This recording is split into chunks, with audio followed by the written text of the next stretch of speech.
It's just such a Raise your hand if you can hear me. Ooh, there we go. That was loud. Everybody good? Everybody can hear me? I just want to know how close, like, if I need to eat this in order for you to hear me. Hi. Thanks for coming. Kristin and I are very excited about this. As is Joshua. Joshua's the awesome guy in the back who's made this all possible, so be nice to him. Thank you to Josh and Energi for hosting, and one of my awesome clients, Hugh, donated the chocolate, so they can't hear me, but thanks, Hugh. Yeah, we're excited to bring you guys, hopefully, hopefully an uplifting night of self-care and meditation and activism. Kristin and I both care very much about, helping end gun violence, but in talking, we both realized that it's hard to care about stuff when you're busy or when you're not taking care of yourself, and we wanted to kind of put it all together and make a night where we're taking care of ourselves, and then we're also thinking about what else is out there. So hopefully tonight you'll walk away with easy ways, easy is the keyword tonight, easy ways to take care of yourself that only take a few minutes, and easy ways to make a difference out in the world. And with that, I'm going to hand it over to Kristin. So the structure of the evening is going to be, Kristin's going to kick it off with an awesome meditation to get us in the zone, and then I'm going to give a chat about activism and gun violence, and then we have some very silly DIY activism planned for you guys. And then Kristin's going to close it out with one last final quick meditation to send you off into your night feeling awesome. Woo! Cool. All right. And without further ado, Kristin Condon. I'm so happy to be here. We're saying hi. We're trying to do Instagram Live. I've never done it before, so yay! Hi everyone. Technology unites everyone, right? It can be really useful sometimes. So before I get into introducing myself, let's just all go ahead and take your feet flat on the floor. Give yourself a nice big breath in through the nose and out through the mouth. And if you feel comfortable, close your eyes. If not, that's okay. You can keep your eyes open with your focus turned downward, maybe towards your nose. Just take a couple of nice deep breaths. Take a hand just below your belly button and just feel your breath there. Take a big breath in through the nose. Hold the breath for a moment and then exhale out through your mouth. Big sigh. Let that jaw go, let your tongue go. Take another big breath in. Exhale out through the mouth. Good. And just imagine from the top of your head, little raindrops of light sort of just tinkling on the top of your head and running all the way down through your body. Releasing anything that you no longer need right now. You can be here right now. Nowhere else to go, nowhere else to be. It's just so very rare in New York. Good. Go ahead and put a little smile on your face. And open your eyes. Yay! There we are. It's so nice to just be able to ground yourself and kind of connect into the breath in the belly, and bringing yourself really physically present to those sensations you can take it anywhere. And it's just such a great way to bring yourself present. And I think that's really key to what we're talking about. So my name's Kristin, and it's really simple. What I'm here for is Kristina's a huge inspiration to me. Her story is obviously hugely compelling and personal. It inspired me tremendously, and so her asking me to be here is a huge honor, so thank you, Kristina. I think we all feel, I'm like all of you in that watching the violence unfold in front of us is just, it's just so shocking every single time. It's shocking, you can't believe it, and then you take it in. It takes a minute, and you kind of take it in, you feel the pain of it, and then you get angry, and then you want to do something. And so maybe you do something a little bit, or you talk to your friend about it, and then life takes over, and you need to separate yourself from it, because that's part of our coping mechanism. So hopefully today, through some of these different meditations, which I have planned for you, and a little bit of energy work, you can kind of find ways to cope, still be present, hold the space, and take right action. Because I think that is really key. We've seen with the cycle over and over and over again that it's not stopping, it's not going anywhere.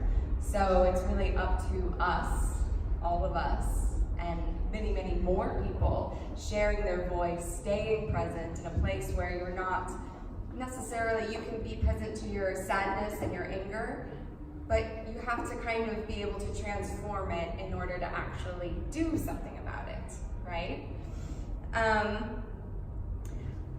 It's kind of become this cycle that reminds me a lot of it's become a cancer to our country, I think. At first it's something that somebody of somebody is affected. Someone you know far off in the distance is affected. And then it starts to creep a little closer. Somebody even closer to you is affected. And then you realize how close you actually are. We all are very, very close to this violence. A question that I keep coming into every single time it happens is just why is it that the gun owners' rights are more important than the children's rights? Because that's really, that's the shocking part. It just doesn't, it's not right. I don't think any human being who's connected into their presence, into their breath, into their humanity would ever have a question about that. So why is it? Well, it comes down to fear. Fear, we all have that. It's our job to get over our own fear. And then greed. So the National Rifle Association spends around $4 million a year on lobbying, just on their lobbying budget. Now, there's nothing really to counterbalance that. Every town has taken some action. They raise funds to help counterbalance the NRA funds. So that's just to give you a little perspective of how far we really need to go to make changes, to make our voices heard, because politicians are getting so much pressure and so much money being thrown at them. We can't let off. We can't let up ever. So one thing I want to talk about is just the negative emotions that come up and allowing yourself to be with them. But then, what do we do with that? So in yoga, I'm a yoga meditation instructor. There's a concept called ahimsa, which is basically do no harm. And pretty much every religion, theology, philosophy has an idea around that. Do no harm. That's a very, very basic concept. And sometimes it feels like when I'm really paying attention, it starts to hurt me. And I get into this place of, well, I can't watch it anymore. I have to take a break, which is certainly something. I go back to watching Norsemen or Sally Forever. I don't know if you guys have seen that. So good. Highly recommend it. And watching comedy and laughing is super important. Don't ever take that away from yourself. You need to step away and watch some comedy and give yourself that relief. I think it's more about being conscious of the need to do that, and then being able to be like, oh, I bolstered myself up. I can step back into it and take a little action and face it. Action follows energy, which follows thought. So, action follows energy, which follows thought. So I think that is really important, and that's where some of the meditation, not just self-care. Self-care can be like going and getting a mani-pedi or something, going to a movie, taking time to watch a book, like that's all super good. Definitely not taking away from that. But meditation and some of these energy practices bring us back to that conscious awareness. So, I'm going to do a little meditation practice that's called Tonglen. It's based on Tibetan Buddhism. Has anybody ever heard of it? Tonglen meditation? Yeah, a little bit.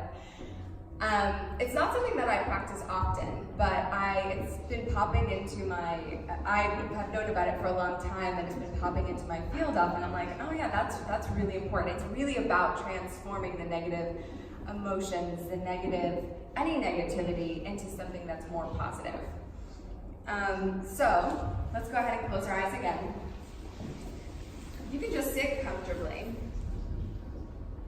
And I want you to imagine a time in your life, any moment, when you felt that your heart was very open. Just let yourself go there. You felt connected to the universe, the people around you, and you felt love in your heart. And just breathe into that space for a moment.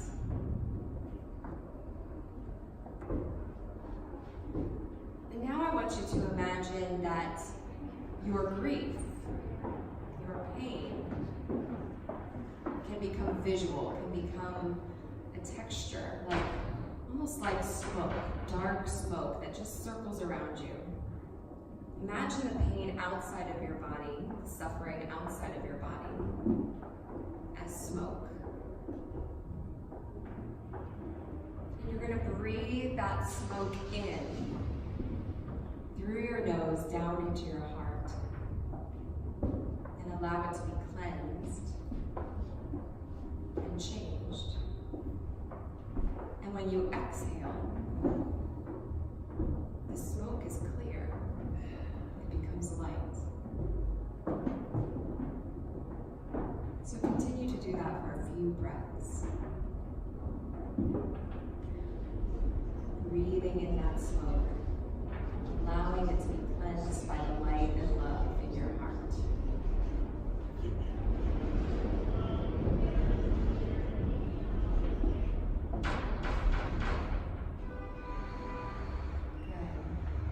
Just open your eyes. It's just a moment. It's not a big deal. It's something that's very simple. It's a visualization, and it helps us open to our own empathy, and that really starts with empathy for yourself, for that self-care, that need to transform. And of course, in the macro picture, the bigger picture, we're looking to transform the negativity in the world of this violence into something that's more about love, in line with love.